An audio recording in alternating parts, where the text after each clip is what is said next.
आँखी की पुतरिया तोहरे रहने काहे ना सहजता रहो।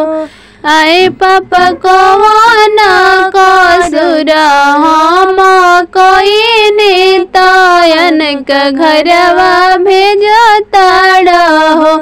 आहो पापा कौन कसुर हम कोई नेतायन का घरवा भेजता रहो।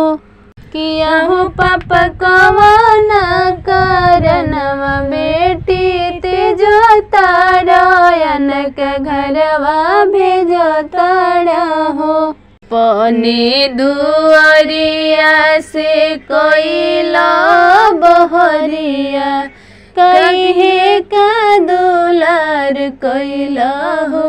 कौन नगरिया में जुआ खेल आइला जुआ में हार गइला हो। ऐन से हमारा बहे तनी ना सहजता रहो। हे पापा कौन कारण तो दूर से भेजता रहो। आओ पापा कौन कारण तू सहजता रहो।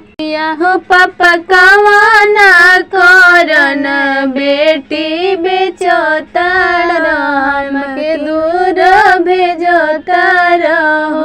कौन कसुर हम कोई पापा करेला नजरी से दूर के नीर मोहिनी दैया पापा करेला विदैया हो।